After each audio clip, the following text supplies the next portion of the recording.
दाजु मासु छ? मासु पसलमा मासु नभएर के तिम्रो सासु हुन्छ त? कस्ता कस्ता मान्छे आउँछन् यार। ओ दाजु, राम्ररी सोध्दा राम्ररी बोल्न सक्नुहुन्न? यसरी बोलिन्छ ग्राहकसँग? राम्ररी बोल्नलाई त ग्राहक पनि राम्रो हुनु पर्यो नि। मासु पसलमा आएर मासु पाइन्छ कि पाइँदैन भनेर सोध्छ। ल ल, धेरै नकराउनु, मलाई 5 केजी मासु दिनुस्। 5 केजी? तिमी आफै 4 केजीको छौ होला, 5 केजी मासु कसरी बोक्छौ? अबे साले, जसरी बोके नि तपाईलाई किन चाहियो? तपाई मासु जोख्नु न। मासु काटेकै छैन, कसरी जोख्नु? त्यसो भए काट्नुस् न त। कसरी काट्नु? मासु नै छैन। अनि त्यो चाहिँ के हो त? यो मासु त बेच्नलाई राखेको होइन नि भाइ। अनि किन राख्नु भएको त? यो त कस्टमरलाई तान्न मात्र राखेको हो के। दाजु मासु कसरी छ? हिजो जसरी थियो आज पनि त्यसरी नै छ नि भाइ। अनि हिजो चाहिँ कसरी थियो त? हिजो त अस्तिको भन्दा 20 रुपियाँ बढी थियो भाइ।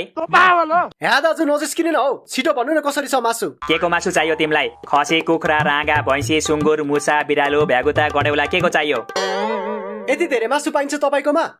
पाउन त कुखुराको मात्र पाइन्छ नि, तर तिमी भन्छौ भने जेको मासु पनि मगाइदिन सक्छु म। मगाइदिउ त गडेउलाको? पर्दैन दाजु, मलाई कुखुराकै चाहिएको। कसरी छ केजीको? 1 केजीको 400 अनि 2 केजीको 800। भन कति केजी लान्छौ? 1 केजीको 400 भएपछि 2 केजीको 800 त हुन्छ नि, भनिराख्नु पर्छ र? पर्छ नि भाइ, सबै म जस्तो पढे लेखेका कहाँ हुन्छन् त? ओ दाजु, तपाईले मलाई अनपढ मान्छे भन्न खोज्नु भयो? होइन नि भाइ, मैले त तिमीलाई स्कुल कलेज नगएको मान्छे पो भन्न खोजेको त। दाजु, तपाईँ मासु बेच्न बस्नु भएको कि अर्काको मजाक उडाउन बस्नु भएको? बस्न त मासु बेच्नै बसेको हो भाइ, तर पार्ट टाइम मजाक पनि उडाउँछु के। दाजु मासु नदिने हो तपाईँ? मैले कहाँ मासु दिन्छु त भाइ? मासु त जनावरले दिन्छ नि। साले तू मैले त मासु बेच्नै पो हो त। त्यसो भए बेच्नु न त मलाई, अघिदेखि भनिरहेको छु त। है, तिमीलाई कसरी बेच्नु हौ? अर्काको छोरालाई बेचे भने त जेल लगिहाल्छ नि मलाई। हत्तेरीका, मलाई बेच्नुस् भनेको होइन के? तपाईसँग भएको मासु चाहिँ मलाई बेच्नुस् भनेको। मासु त सकिएको छ भाइ, एकछिन पर्खिनु पर्छ। कहाँ सकिन्छ? उता छ त मासु। त्यो मासु कस्टमर तान्नलाई मात्र राख्नु भएको रे दाइले।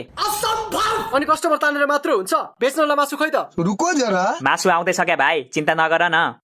कतिखेर आउँछु त दाइ? ढिलो भइसक्यो मलाई। हतार नगर न भाइ, आउँदैछ के। आएपछि सुरुमा तिमीलाई नै दिन्छु ल। के बोले भाइ? ओ दाइ, सुरुमा म आएको हो, मलाई दिनुपर्छ सुरुमा।